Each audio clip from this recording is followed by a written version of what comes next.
Você ficar de pé para nós lermos a Bíblia.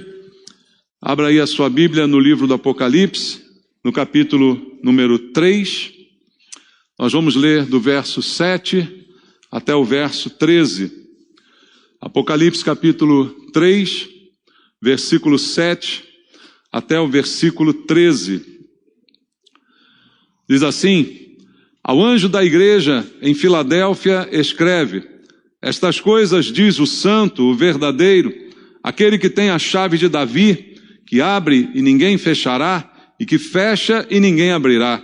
Conheço as tuas obras, eis que tenho posto diante de ti uma porta aberta, a qual ninguém pode fechar, que tens pouca força, entretanto, guardaste a minha palavra e não negaste o meu nome. Eis, farei que alguns dos que são da sinagoga de Satanás, desses que a si mesmos se declaram judeus e não são, mas mentem, eis que os farei vir e prostrar-se aos teus pés, e conhecer que eu te amei, porque guardaste a palavra da minha perseverança, também eu te guardarei da hora da provação que há de vir sobre o mundo inteiro, para experimentar os que habitam sobre a terra. Venho sem demora, conserva o que tens, para que ninguém tome a tua coroa. Ao vencedor faloei coluna no santuário do meu Deus, e daí jamais sairá. Gravarei também sobre ele o nome do meu Deus, o nome da cidade do meu Deus, a nova Jerusalém que desce do céu, vinda da parte do meu Deus, e o meu novo nome. Quem tem ouvidos, ouça o que o Espírito diz às igrejas. Amém.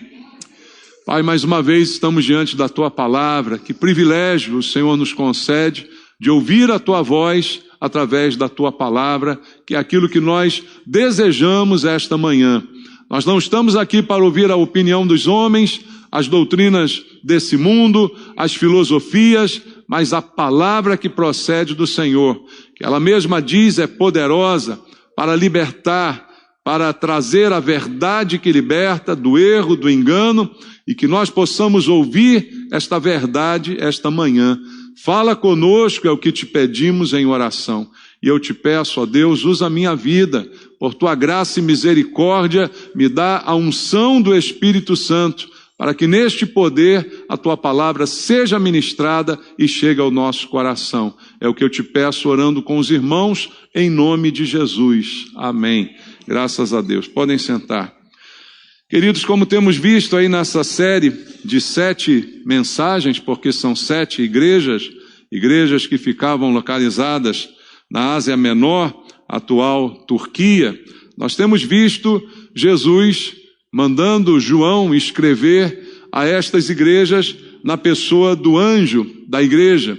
Já falamos aqui nas mensagens anteriores que esse anjo significa mensageiro, não é um ser celestial, porque Deus não precisa mandar carta para os seus anjos, mas sim um homem, uma pessoa, um responsável por aquela igreja. E Jesus endereça estas cartas, trazendo então aquilo que ele vê em cada uma das igrejas. Na visão inicial do apóstolo João, ele viu Jesus passeando no meio dos candeeiros, com estrelas em suas mãos.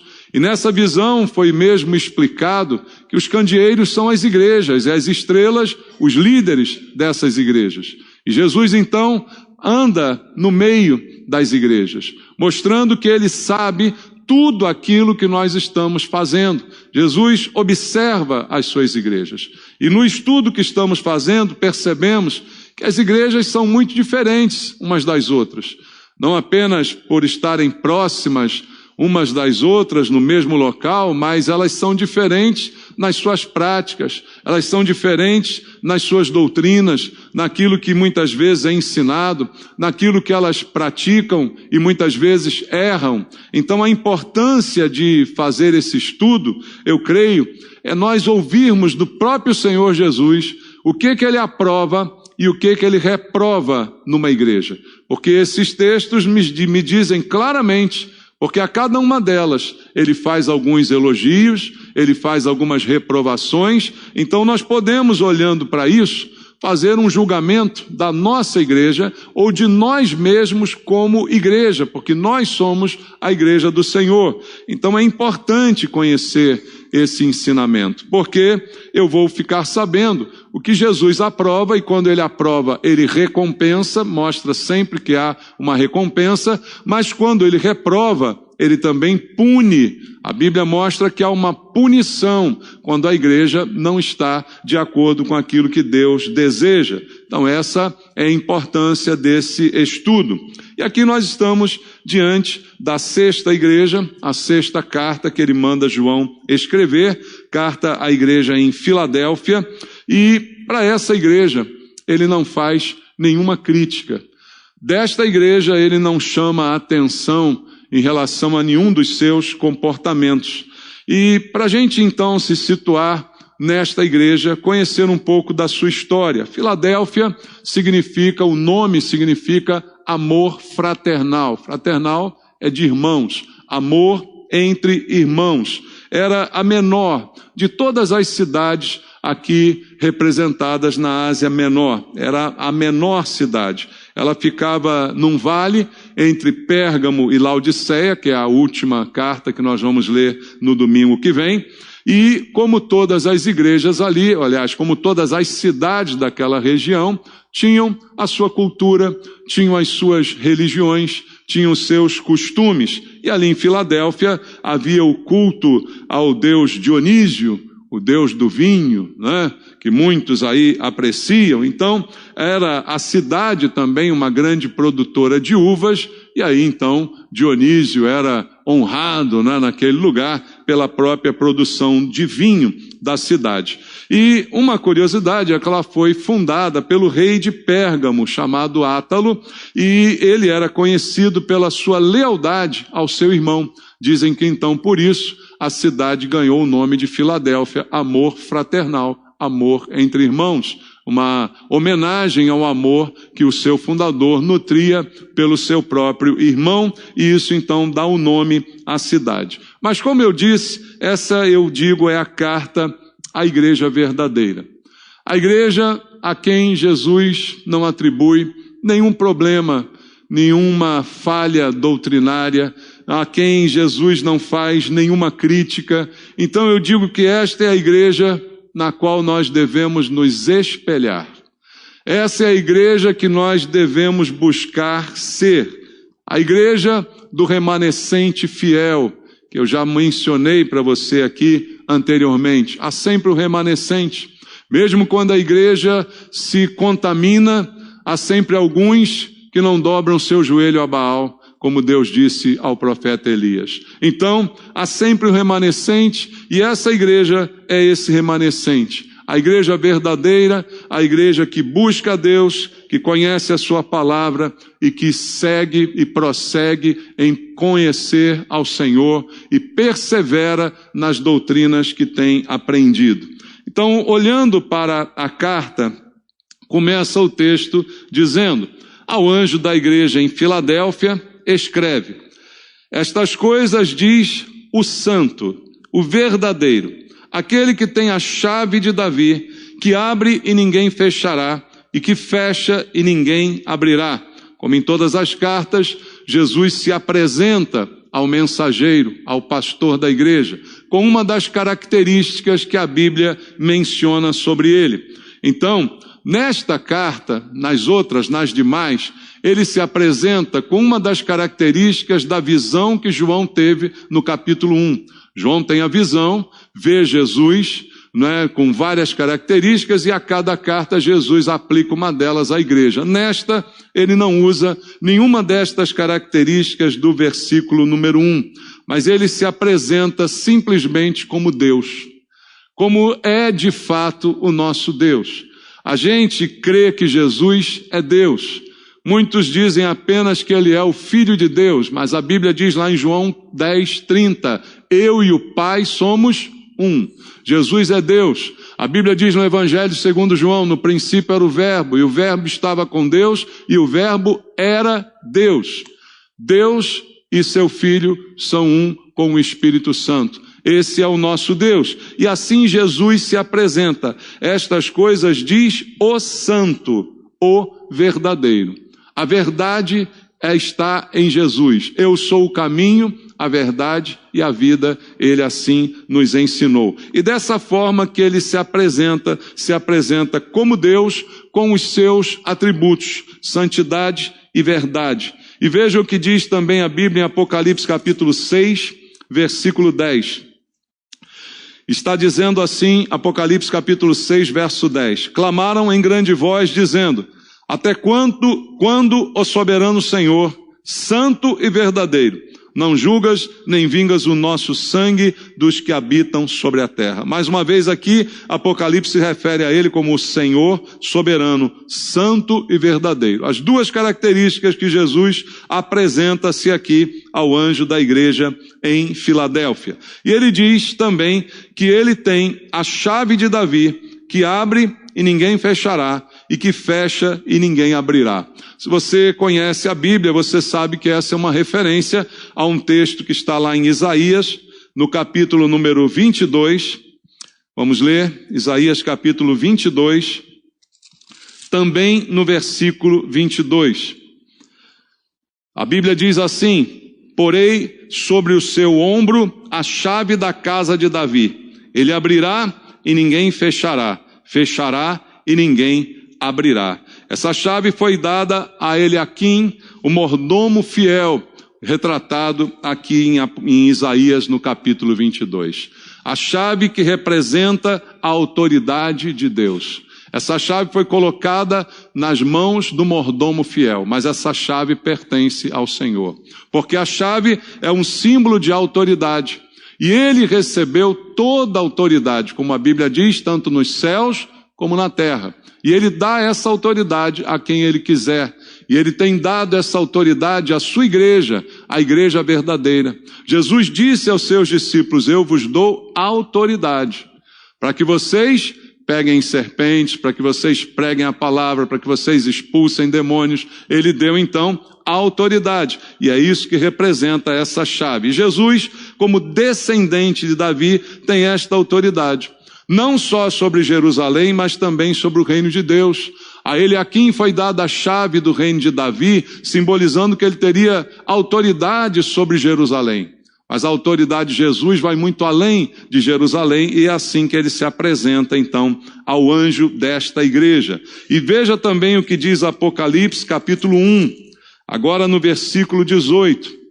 Diz assim: e aquele que vive, estive morto, mas eis que estou vivo pelos séculos dos séculos, e tenho o quê?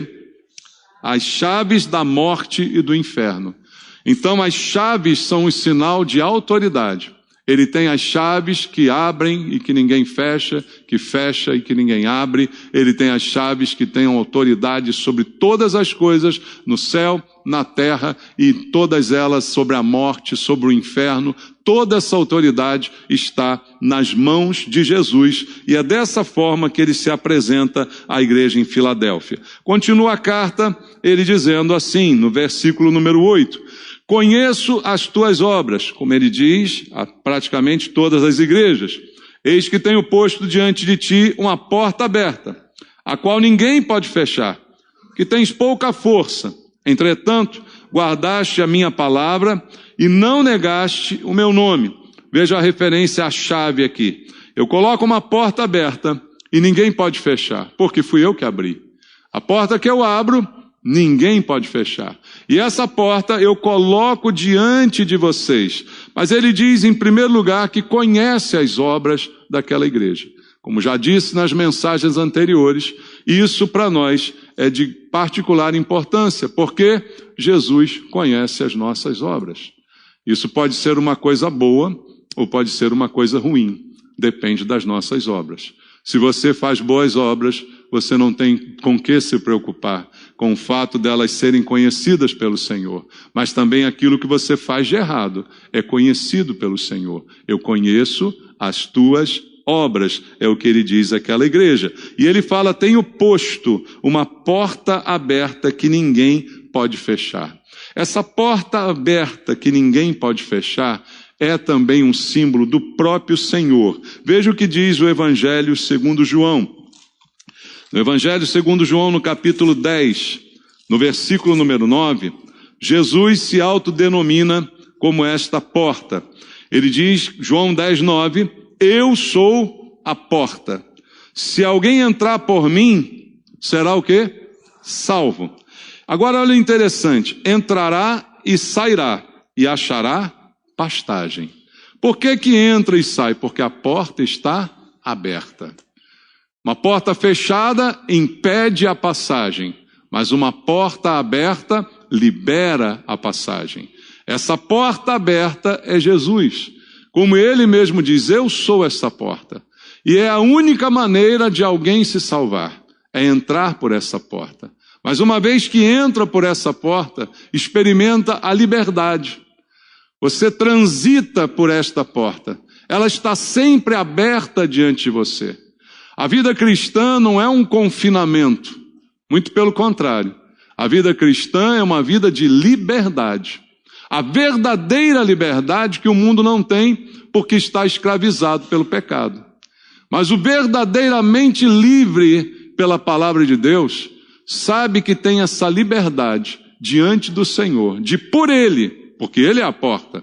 Eu entro, eu saio, eu passo sempre por Ele. Eu estou sempre com Ele. E Ele diz isto para esta igreja como um símbolo da sua presença naquela igreja. Quem entrar será salvo, porque a porta sou eu. E por mim é que há salvação. E é isso que forma a igreja. Então Jesus está com essa palavra encorajando esta igreja, que é uma igreja em que ele não faz nenhuma crítica. Ele está encorajando esta igreja, porque ele diz, eu estou aí com vocês. O que é importante para uma igreja, irmãos? É a gente ter um grande templo, é a gente ter um conforto maravilhoso dentro do templo, a gente ter milhares de pessoas dentro deste lugar. Acho que o mais importante para a igreja é que Jesus esteja aqui, não é, irmãos? O que adianta uma multidão se Jesus não estiver aqui? E veja, Jesus prometeu que ele não precisa de multidão para estar presente. Ele diz, onde tiver 2 ou 3, já basta. Eu estarei com vocês. Então a porta aberta, ele diz, eu tenho posto, eu coloquei, sou eu aí com vocês. Eu estou com vocês. Então eu estou encorajando vocês, porque vocês precisam sentir a minha presença. E isso é que é importante, é que a gente sinta a presença de Deus na nossa vida, na igreja onde estamos congregando, que a gente sinta a presença de Jesus. Isso é muito importante, é isso que ele está garantindo a essa igreja. E aí no mesmo versículo, ele diz assim, olha, tens pouca força. Eu reconheço que vocês são fracos. Entretanto, guardaste a minha palavra e não negaste o meu nome. Ele olha para a igreja de Filadélfia, não faz nenhuma crítica a ela, mas, como a gente já podia até esperar, é uma igreja pequena, irmãos. Não quero dizer que Jesus não está nas igrejas grandes, não é isso. Mas, certamente, as menores, é mais fácil, talvez, a gente encontrar Jesus ali. Porque Ele é o centro das atenções. E Ele diz, eu sei que vocês têm pouca força. Vocês têm pouca expressão. Vocês não são famosos. Vocês são apenas fiéis. E isso me basta, não é? Eu sei que vocês têm pouca força, mas, apesar da pouca força, vocês guardam a minha palavra e não negam o meu nome. O importante não é a força ou a fama ou a abrangência que a gente tenha, mas o importante para nós é não negar o nome de Cristo e é guardar a sua palavra. Então, qual é a meta para a igreja? Tudo bem que crescer é bom, porque nós alcançamos mais pessoas. Não sou contra o crescimento, até o desejo. Mas não deixar, não perder de vista que o mais importante é guardar a palavra e não negar o seu nome. Se para crescer a gente tem que ignorar a palavra, já não vale a pena crescer. Já não é interessante o crescimento. Então, Jesus diz, eu sei que vocês são fracos, porque era a menor cidade, Filadélfia. E como menor cidade, tinha a menor igreja, era proporcional. E ele então diz, eu sei que vocês são fracos. Só que essa fraqueza não é sinônimo de pecado. Hoje em dia a gente acaba até confundindo fraqueza com pecado, porque na verdade ninguém gosta de falar de pecado, né? A gente inventa nome para o pecado. Hoje em dia pecado virou problema. Você é um cachaceiro desgraçado, mas você diz assim, eu tenho um problema com álcool, né? É mais bonitinho falar assim, né? Não, eu tenho um problema, eu tenho uma fraqueza. Mas a minha fraqueza é o álcool. Se eu tomar eu tomo 30. Bom, então isso não é fraqueza, isso é pecado. Ou então o irmão é íntegro, mas eu tenho uma fraqueza com rabo de saia. Não é? Não tem isso por aí? Mas isso não é fraqueza, isso é pecado, irmãos. Não é problema, é pecado. A gente dá esse nome. Então Jesus diz, eu sei da fraqueza de vocês. Então ele não está falando dessa fraqueza que a gente imagina. Mas ele está falando sim da força, do tamanho daquela igreja. E aí a Bíblia traz uma palavra através do apóstolo Paulo, que eu compartilho contigo, que está em 2 aos Coríntios, no capítulo 12. Veja como o próprio apóstolo Paulo viveu isso na sua própria vida. 2 aos Coríntios, capítulo 12, no versículo 9 e 10, diz assim, então ele me disse, a minha graça te basta, porque o poder se aperfeiçoa onde? Na fraqueza. De boa vontade, pois, mais me gloriarei nas fraquezas, para que sobre mim repouse o poder de Cristo. Pelo que sinto prazer nas fraquezas, nas injúrias, nas necessidades, nas perseguições, nas angústias, por amor de Cristo, porque quando sou fraco, então é que sou forte. Essa palavra se cumpre na igreja de Filadélfia, porque era a mais fraca, era a menor igreja das 7 da Ásia Menor, mas era a única a quem Jesus não fez nenhuma repreensão. Na fraqueza, eles eram fortes. Isso, queridos, é um princípio de Deus. Não é que a gente tenha que buscar essa fraqueza. Eu creio que Deus quer dizer que eu não devo me importar com ela. Porque nas coisas fracas e talvez até insignificantes para esse mundo, Deus pode fazer coisas grandiosas. Talvez ninguém chame atenção, ninguém note, mas Deus pode fazer coisas muito grandes através de você, que talvez se ache pequenininho, não é? Lembra de alguns personagens bíblicos que falaram isso? Gideão, né, quando é chamado, o que eu posso fazer? Sou pequenininho. Né? Jeremias, não passo de uma criança, o que eu posso fazer? Jesus foi lá e... Isaías, né? Tenho lábios impuros, habito no meio de impuros lábios. E Deus foi lá e abençoou. Então, da fraqueza, Deus fez grandes coisas. Os próprios apóstolos a quem Jesus chamou, não tinham ali homens superformados, qualificados, estudados, mas homens que Deus transformou. Assim Deus faz as coisas. Então, não olhe para a sua fraqueza, olhe para a força de Deus. Olhe para aquilo que Ele pode fazer em você e através de você. Não olhe para sua posição. Às vezes nós desdenhamos aquilo que temos. Quantas vezes já preguei isso aqui na igreja? A gente despreza o que tem. A Bíblia diz lá no profeta Zacarias, ninguém despreze o dia dos humildes começos. O começo é humilde, sim, irmãos. E você não despreze ele, você valorize ele. Valorize o que Deus está fazendo.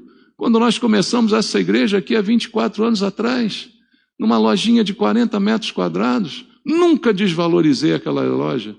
Sempre achei que ela era melhor do que tinha aqui em São Cristóvão. Sempre achei, porque tem que ter bons olhos. Se os teus olhos forem maus, todo o teu corpo estará em trevas. Olhe com bons olhos. Mas tem gente que olha e despreza. Já viu? Alguém já olhou para você e falou, Alguém já te deu aquela olhada e diz, não presta. Não sabe o que está perdendo, sabia? Que você pense assim, não sabe o que está desprezando. Não sabe aquilo que Deus faz na minha fraqueza. Não sabe o poder do meu Deus em relação à minha vida. E assim aquela igreja, eu creio, experimentou isso. Jesus sabia da sua fraqueza, mas em Cristo eles eram os mais fortes dentre as 7 igrejas. Eram os menores, mas eram os melhores. O que você quer ser? O maior ou o melhor? É melhor ser o melhor, queridos. E isso é o padrão que Deus está apresentando para nós, porque apesar do tamanho, ela guardou a palavra. Apesar do tamanho, ela não negou Jesus. E isso é fundamental. Veja o que diz o Evangelho de João, no capítulo 12, no versículo 48 até o versículo 50. João capítulo 12, do verso 48 ao verso 50. Quem me rejeita e não recebe as minhas palavras, tem quem o julgue, a própria palavra que tenho proferido. Essa o julgará no último dia, porque eu não tenho falado por mim mesmo, mas o Pai que me enviou, esse me tem prescrito o que dizer e o que anunciar.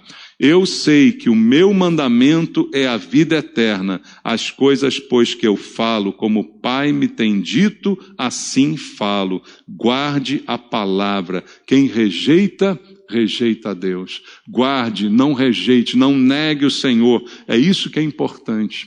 Não é importante o seu tamanho.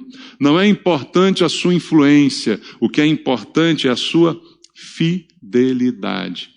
Tudo isso se resume à palavra fidelidade. O que Filadélfia era uma igreja fiel. E apesar disso, não era uma igreja grande, não era uma igreja notável, era uma igreja simples, mas, entretanto, uma igreja fiel. Não negar o nome, guardar a palavra e não negar o nome. Isso se faz através do testemunho, irmãos. Não importa o que apenas as pessoas pensam de nós, mas sim o que nós, na verdade, somos. E não negar, talvez você diga assim, eu nunca neguei Jesus. Mas às vezes a gente nega com atitude. A gente nega com a escolha que fazemos, com a preferência que damos, com as prioridades que assumem a nossa vida. É dessa forma que a gente nega. Talvez você nunca diga, não quero saber de Jesus. Você está sempre dizendo, Jesus é meu Senhor. Mas nega não obedecendo. Ele diz, se você me ama, você guarda os meus mandamentos. Então você pode negá-lo com ações, não apenas de palavras. E aqui o Senhor está elogiando essa igreja, porque guardou a palavra e não negou o seu nome nas suas ações. Voltando ao texto, ele continua no versículo 9, dizendo assim, eis que farei que alguns dos que são da sinagoga de Satanás, desses que a si mesmos se declaram judeus e não são, mas mentem, eis que os farei vir e prostrar-se aos teus pés e conhecer que eu te amei. Veja, o remanescente que é essa igreja, representa aqui o remanescente, vai ser, segundo diz Jesus, reconhecido por aqueles que adulteram a palavra. Mais uma vez ele volta a falar desse grupo aqui de judaizantes, de pessoas que se declaram judeus, mas que na verdade não são, como ele diz, mentem. E hoje ele está falando a tantos que impõem sobre as pessoas julgos pesados, que Jesus mesmo já levou. E aí querem colocar leis, querem colocar princípios que vão além do que a fé em Jesus Cristo. Esses judaizantes, que estão até em moda também ainda nos nossos dias, Jesus está dizendo isso já existia naquele tempo. E ele o chamava de sinagoga de Satanás. Olha a palavra dura que Jesus dá para isso. Então não é apenas um erro doutrinário, porque a abrangência desse erro pode ser maléfica. Então não é só, ele crê diferente de mim. Não é só questão de crer diferente, é que essa crença pode ser maligna, a ponto de levar as pessoas a confiarem em si mesmas, nas suas práticas religiosas, ao invés de confiarem em Deus para a salvação. Então isso é do mal, é sinagoga de Satanás, como Jesus aqui se refere. Mas o que ele diz a essa igreja fiel? Ele diz assim, olha, eu vou fazer com que eles venham, se prostrem a seus pés e reconheçam que eu te amei. Que maravilha, né, irmãos? Reconheçam. Eu não tenho fama, eu não sou grande, mas eu serei reconhecido como alguém que Deus amou. O que eu quero mais é ser conhecido como alguém que Deus amou.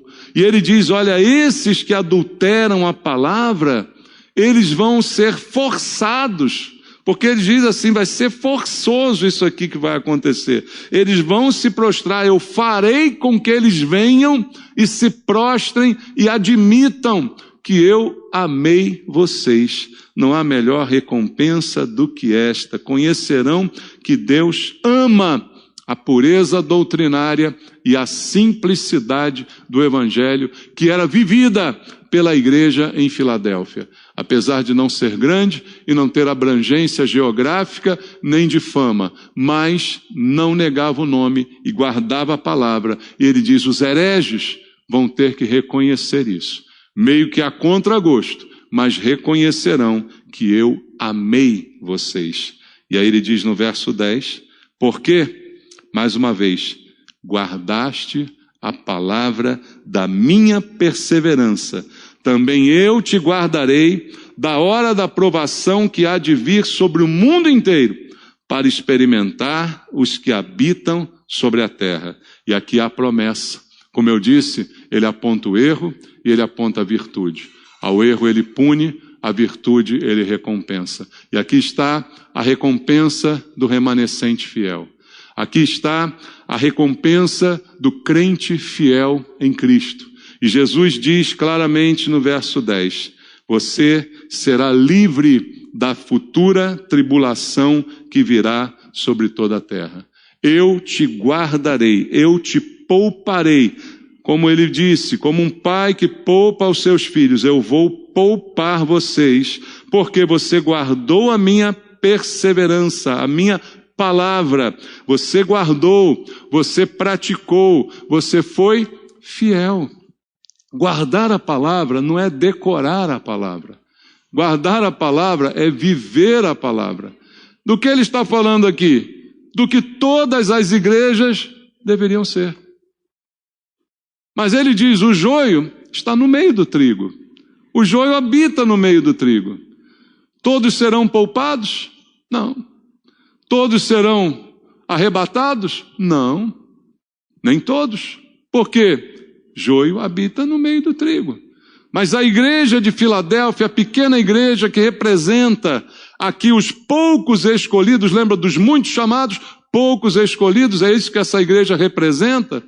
Ele está dizendo, você será poupado, você será preservado, você será guardado, você será livre no tempo da grande tribulação, numa tribulação que vai vir sobre o mundo inteiro, num período muito complicado que se aproxima, porque nesse tempo, a Bíblia diz, haverá o derramamento da ira de Deus sobre os ímpios. É por isso que eu creio nessa vertente teológica, que não é unanimidade entre todos os cristãos, de que o crente verdadeiro e fiel não passa pela tribulação. Ele é arrebatado antes da tribulação. Porque para mim, no meu entendimento, a tribulação é um momento do derramamento da ira de Deus sobre os ímpios. Ora, se é sobre os ímpios, o que um crente vai estar fazendo ali recebendo a mesma ira? Hoje, a Bíblia já diz que os desastres acontecem, que a chuva cai sobre bons e maus, não é? Então, quem morre numa tempestade não é ímpio, morre crente também, quem morre num desastre, quem sofre as agruras desse mundo, todos nós estamos sujeitos a ela. O que a gente chama de tribulações, né, como Jesus disse, no mundo passais por aflições, nós já vivemos, nós já enfrentamos. Mas o que vem por aí é algo totalmente diferente do que aquilo que estamos acostumados, irmãos. É algo totalmente novo, porque é um derramamento da ira do próprio Deus sobre toda a terra, sobre a impiedade do homem. E aqui Jesus está dizendo, você será poupado disso, porque você guardou a minha palavra, a palavra da minha perseverança. Eu vou te guardar da provação que vai vir sobre o mundo inteiro, para experimentar os que habitam sobre a terra. Então, eu guardarei você no tempo dessa ira de Deus. Então eu vou guardar você. Agora, existe a ira de Satanás. No tempo presente, do mundo que jaz no maligno. Essa nós estamos experimentando juntamente com toda a terra. Ele é o príncipe desse mundo. E ele está aqui solto, fazendo o que bem entende. E aí nós somos atingidos. Você às vezes é atingido pela desgraça de outro. O cara enche a cara, pega um carro, te atropela. E aí? É a ira de Satanás espalhada. Mas vem uma que é pior, que é a ira de Deus, irmãos. E dessa, a Bíblia diz, nós seremos poupados. Por quê? Só porque foi fiel. Porque guardou a palavra e não negou o Senhor, vai ser poupado através do evento que chamamos arrebatamento da igreja, que está próximo, que se aproxima. E o que Deus requer de mim e de você é tão somente guarda o que tens, seja fiel, é só o que Deus quer. O que Ele quer é fidelidade, só isso. Mais nada, é não brincar com a palavra de Deus, é ser simplesmente fiel. E aí no verso 11, ele diz, o que ele diz aí, irmãos? Venho sem demora. Ah, Jesus, o Senhor disse isso há 2000 anos atrás. 2000 anos, segundo a conta de Deus, são 2 dias. É ou não é, irmãos? Está certo ou está errado? A Bíblia não diz que para Deus 1000 anos são como um dia? Então, 2000 anos passou 2 dias, está chegando aí Jesus. E ele está dizendo, venho sem demora. E aí o que ele diz, olha o que eu falei para você, conserva o que tens, para que ninguém tome a tua coroa. E a coroa aqui precisa ser entendida como um prêmio, como um galardão, que é diferente de salvação, como já expliquei aqui outro dia, quando vimos aquele texto do apóstolo Paulo que fala sobre a obra de cada um. Se a obra for frágil, como madeira, feno, palha, vai se queimar. Mas se for firme, como pedra preciosa, vai prevalecer ao fogo. E você, todavia, será salvo como que através do fogo. Mas o galardão é para quem faz coisas melhores. Então aqui há um prêmio, e esse prêmio é para quem faz coisas melhores. E Jesus está dizendo, conserva, mantém a tua fidelidade, mantém o que você tem feito, da maneira que você tem se destacado no meio das outras igrejas. Permaneça sendo fiel. Não basta, por quanto tempo eu tenho que ser fiel? Jesus disse a outra igreja, ser fiel até a morte, e te darei a coroa da vida. Fidelidade não é um tempo que a gente experimenta diante de Deus. Fidelidade é uma vida, é um projeto de vida. Então assuma o projeto de ser fiel a Deus até o fim, até a morte. Assim é o plano de Deus para todos nós. Então, na tribulação, Cristo garante que vem livrar aqueles que se firmam na palavra, aqueles que não o negam. Então permaneça, guarde o que você tem, para que você tenha o seu galardão, para que você receba a sua coroa. E aí ele termina essa carta dizendo também no verso 12, ao vencedor, falou-ei coluna no santuário do meu Deus, e daí jamais sairá. Gravarei também sobre ele o nome do meu Deus, o nome da cidade do meu Deus, a nova Jerusalém, que desce do céu, vinda da parte do meu Deus, e o meu novo nome. Sempre ele promete no fim da carta o prêmio ao vencedor. Como Paulo dizia, só um leva o prêmio.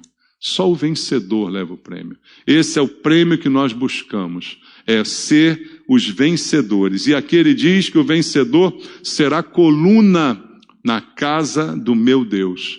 Aqui há uma observação sobre um costume lá na cidade de Filadélfia, que honravam-se as pessoas proeminentes, os magistrados, com uma coluna e o nome daquela pessoa em sua homenagem. E aí Jesus usa esse costume da cidade para ilustrar para aquele crente lá de Filadélfia o prêmio que ele está propondo, ser coluna, mas não para ser exibido numa praça, mas ser coluna na casa de Deus, coluna no santuário do Senhor. E aí penso o seguinte, coluna sai do lugar, irmãos? Coluna se mexe? Se você tiver um prédio sobre colunas, lembra de Sansão? Ele fez assim. O que aconteceu com o prédio? Veio abaixo. Coluna não sai do lugar. Coluna permanece.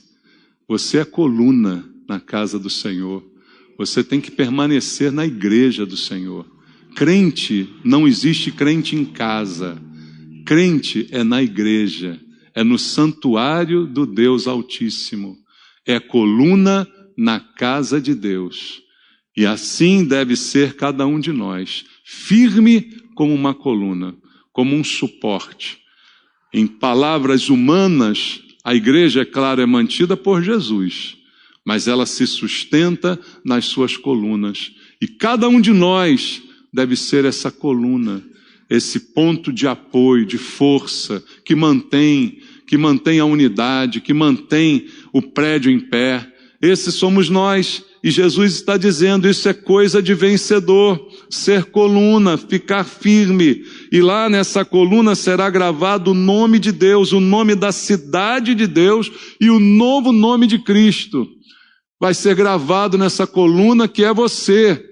Olha que privilégio, irmãos. Esse é o prêmio do vencedor.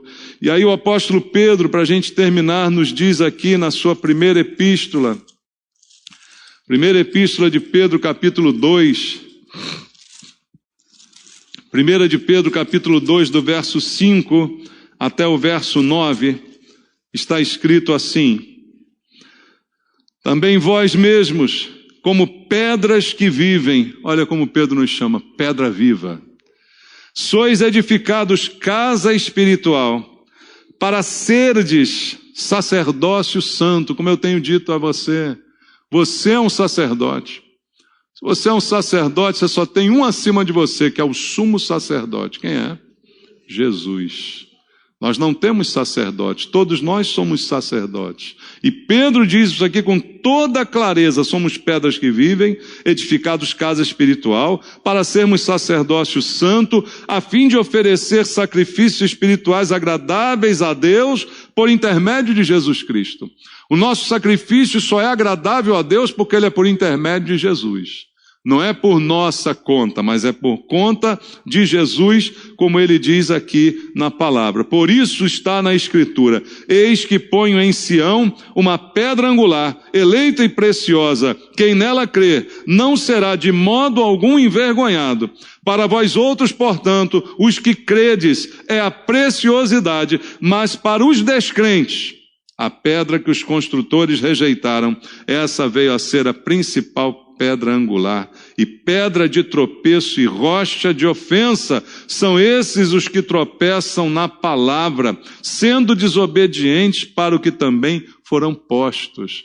A advertência de Pedro aqui é muito grave, porque ele diz: Jesus é a pedra, você se torna uma pedra viva, Jesus é a pedra angular, essa pedra é o apoio que você tem para viver, é por essa pedra que você leva os sacrifícios a Deus, isso é tudo maravilhoso, mas essa pedra, que é uma bênção, para alguns pode ser uma pedra de tropeço. Há muita gente que tropeça em Jesus. Ao invés de se apoiar em Jesus para subir ao céu, tropeça em Cristo para cair ao inferno. E o que ele diz ser o causador disso é o que ele fala no verso 8. São esses os que tropeçam na palavra. Porque Cristo é a palavra. Lembra do que ele disse? No princípio era o Verbo. O Verbo estava com Deus. O Verbo era Deus. Cristo é a palavra. Você tropeça na pedra angular, porque você tropeça na palavra. E de que forma eu tropeço na palavra? Sendo desobediente para o que também foram postos. Isso aqui é algo também para chamar a atenção. Esse joio, não é, que hoje habita no meio do trigo, está aí.